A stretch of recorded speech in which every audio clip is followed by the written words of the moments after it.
Italy में पढ़ने का हर एक स्टूडेंट का सपना होता है, बट इटली स्टूडेंट वीज़ा का जो प्रोसेस है वो काफ़ी चैलेंजिंग है। आज के इस वीडियो में हम 5 कॉमन मिस्टेक्स पर बात करने वाले हैं जो आपको अवॉइड करनी चाहिए, और इन सारी मिस्टेक्स पर हम डिटेल में बात करेंगे ताकि आपकी वीज़ा एप्लीकेशन स्ट्रांग हो। सबसे पहला रीज़न जो मुझे पर्सनली लगता है वो ये है कि लैक ऑफ इंटरव्यू प्रिपरेशन।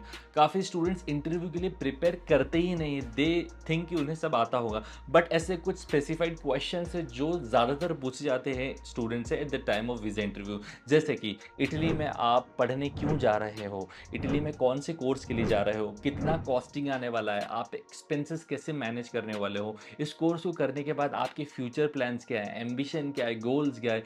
इन चीज़ों को आप अच्छे से याद कर सकते हो, क्योंकि क्या होगा जब इन क्वेश्चंस के आंसर आप अंडर कॉन्फिडेंट तरीके से करोगे तो फिर कहीं ना कहीं आप वीज़ा ऑफिसर को भी लग जाएगा कि यार ये बंदा प्रिपेयर्ड नहीं है। तो हमें प्रिपेयर्डनेस विद कॉन्फिडेंस आंसर देना पड़ेगा, तो उसके लिए प्रिपरेशन चाहिए होती है। सो देर आर अराउंड 30-40 क्वेश्चन जो मेरे पास भी है, जिसकी मैं पीडीएफ मेंशन कर दूंगा यहाँ पर डिस्क्रिप्शन में भी, तो वहाँ से आप पढ़ सकते हो और उनको गो थ्रू करो, उनको एक तरीके से ग्रास्प करने की कोशिश करो, याद करने की कोशिश करो, ताकि आप आंसर कॉन्फिडेंटली कर पाओ इन क्वेश्चंस के। देखो, आपको भी पता है कि वीजा ऑफिसर क्या पूछेगा, इनके अलावा तो कुछ ज़्यादा पूछेंगे नहीं कि फाइनेंसेस कैसे मैनेज करने वाले हो, कौन सा कोर्स है, कौन सी यूनिवर्सिटी यूनिवर्सिटी कहाँ लोकेटेड है, कौन सी सिटी में जा रहे हो। So these are the basic things जो आपको प्रिपेयर करनी चाहिए। अगर ये आप प्रिपेयर नहीं करते हो, इसमें आप जो है लेजीनेस दिखा देते हो, so I think this is one of the most biggest mistake जो आप कमिट करने वाले हो। Second, incomplete documents. Now incomplete documents आपको लग रहा होगा कि यार नॉर्मल है, ऐसा कैसे हो सकता है, सब कंप्लीट करके भेजेंगे, लेकिन क्या होता है, हर साल एक नई चेकलिस्ट इशू होती है, हर साल, और वो हर साल उस चेकलिस्ट के अकॉर्डिंग आपको डॉक्यूमेंटेशन प्रिपेयर करने होते हैं। फॉर एग्जांपल, डॉक्यूमेंटेशन में कुछ लिस्ट दे के रखी और उसमें कहा गया है कि कवर लेटर आपको 1 पेज का लिखना, तो आपको 1 पेज का लिखना चाहिए। आपको बोला गया है कि इंश्योरेंस आपको जो है 6 मंथ्स का है, 1 ईयर का कराना है, तो वो 1 ईयर का है, 6 मंथ्स का होना चाहिए। तो प्रॉपर एकदम जितने का कहा गया है उतना करवाना चाहिए। इनकम्प्लीट डॉक्यूमेंट्स में ये भी क्वेश्चन आता है कि यार जब आप फाइनेंशियल प्रूफ के डॉक्यूमेंट्स दिखाते हो तो वो मिसिंग होते हैं काफ़ी सारे उसमें डॉक्यूमेंट। किसी का जीएसटी नहीं होता, किसी का आईटीआर नहीं होता, किसी का नहीं हो, बहुत सारे डॉक्यूमेंट्स मिसिंग हो सकते हैं। तो उनको जस्टिफाई प्रॉपर करना चाहिए, अदरवाइज वो मिसिंग या एक तरीके से ऐसा लग जाएगा कि यार प्रिपेयर्ड नहीं है, इनकी फाइल एकदम एक्यूरेट नहीं है, तो वो रिजेक्शन का चांस आपका बन जाएगा। सो प्रॉपर डॉक्यूमेंटेशन करना पड़ेगा and everything should be complete. Even आप एक्स्ट्रा लगा दोगे वो चल जाएगा, लेकिन कम मत लगाना, वो नहीं चलेगा। और कई स्टूडेंट्स तो ऐसा हो जाता है कि ये पासपोर्ट उनका एक्सपायर होने वाला था और उनका ध्यान नहीं रहता है और वो एकदम से वीजा अप्लाई करने चले जाते हैं, पता चलता है कि पासपोर्ट एक्सपायर होने वाला है। तो ऐसे कुछ सीन्स नहीं करिएगा, रिक्वायरमेंट्स को केयरफुली पढ़िएगा अभी, क्योंकि न्यू रिक्वायरमेंट्स, न्यू चेकलिस्ट आने वाली है, तो उसको गो थ्रू करिएगा और अकॉर्डिंगली आपको डॉक्यूमेंट्स उसके प्रिपेयर करने होंगे। Third, which is most important of all of the reasons, वो होने वाला है आपका proof of funds, which is insufficient financial proof. Now आपसे एक बात बताइए कि जो फाइनेंशियल प्रूफ मांगा जाता है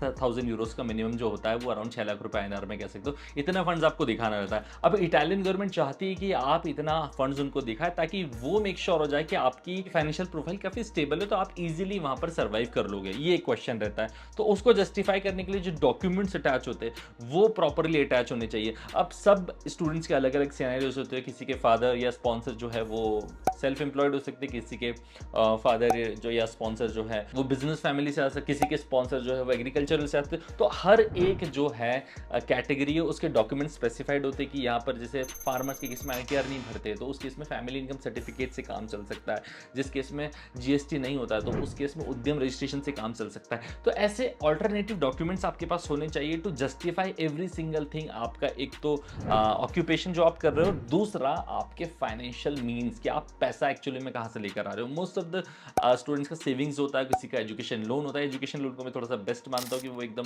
जस्टिफाई कर देता है कि हाँ बैंक से आपके अकाउंट में आया है, और ट्रांजेक्शन जो है वो आपको कंसिस्टेंट बनाने चाहिए। एकदम से पूरा अमाउंट ड्रॉप कर दोगे, डिपॉजिट कर दोगे अकाउंट में, तो वो भी एक नेगेटिव इंपैक्ट क्रिएट करता है। तो एक वो कंसिस्टेंसी इन ट्रांजेक्शन मेंटेन होनी चाहिए, क्योंकि वो बहुत ज़रूरी है। और दूसरा, उसको अलाइन करना चाहिए आपके आईटीआर्स के साथ में। फॉर एग्जाम्पल, आप आईटीआर भर रहे हो 2-3 लाख 4 लाख रुपए का और दिखा इतना अमाउंट रहे, तो क्या वो अलाइन कर पा रहा है, नहीं कर पा रहा। और मेरा तो यही कहना है कि आईटीआर थोड़ा ज़्यादा से भरा करो, थोड़ा 8 लाख 7 लाख तक होगा तो वो ज़्यादा एक एडवांटेज देगा आपकी प्रोफाइल के अंदर, क्योंकि वो भी मेक श्योर करेंगे वीज़ा ऑफिसर्स के यार इसके पिताजी या इसके स्पॉन्सर तो ITR इतना ही फिल करते हैं, तो कैसे इसको आगे सर्वाइव कैसे कर पाएगा आगे। हालांकि इसके अदर ऑप्शंस भी होते हैं, जैसे किसी के पास स्कॉलरशिप है तो वो स्कॉलरशिप का लेटर शो कर सकता है, किसी के पास लोन ले रहा है education loan which is best तो एजुकेशन लोन ले सकता है, वो शो कर सकता है कि उसमें फिर ITR वगैरह का जो झंझट है वो खत्म हो जाता है। तो यार ये proper understanding of the proof of stability of your finances वो बहुत इंपॉर्टेंट होने वाला है, सबसे इंपॉर्टेंट मेरे ख्याल से वही। और उसके बाद अगर कोई चीज़ इंपॉर्टेंट होने वाली है तो वो आपकी होने वाली इंटरव्यू।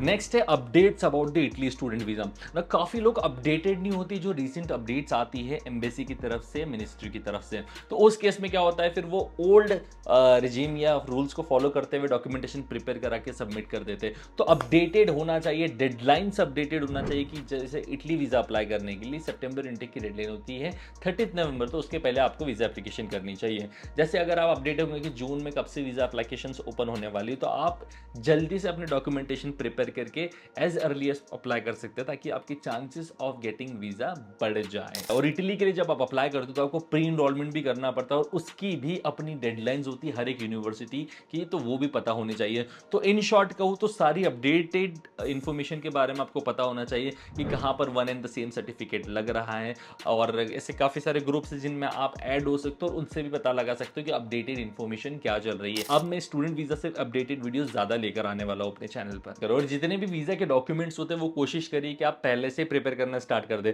क्योंकि अगर आप सोचोगे कि मैं एंड टाइम पे सारे डॉक्यूमेंट्स प्रिपेयर कर लूंगा तो वो पॉसिबल नहीं है। और last but not the least, incorrect information मत प्रोवाइड करना है eight the time of interview. Be honest, what ever is the truth वही आप है जो है बताने वाले हैं। और दूसरी चीज़, at the time of filling forms also, या जितनी भी डिटेल्स है ट्रैवल इंश्योरेंस में, फ्लाइट टिकट्स में, वो सारी सिमिलर होनी चाहिए। मार्कशीट्स के अंदर वो सारी सिमिलर होनी चाहिए। वहाँ पर अगर कुछ चेंज देखने को मिला तो वो एक अलग एक क्वेश्चन क्रिएट कर सकता है। So these are the mistakes जो मुझे लगता है आपको अवॉइड करनी चाहिए या इस पर काम करना चाहिए। वीडियो अभी मैं इसलिए बना रहा हूँ ताकि आप इन पे काम कर लो, और जब आपसे 1 महीने बाद 2 महीने बाद जब वीज़ा अप्लाई करोगे तो आप शॉर्ट तरीके से कॉन्फिडेंटली वीज़ा अप्लाई करो। सारे पॉइंटर्स मैंने बता दिए हैं, और एक बात जरूर याद रखना, अच्छी तैयारी ही आपके दरवाजे खोल सकती है इटली के लिए। तो मिलते हैं हम लोग नेक्स्ट वीडियो में। Till then bye bye, take care.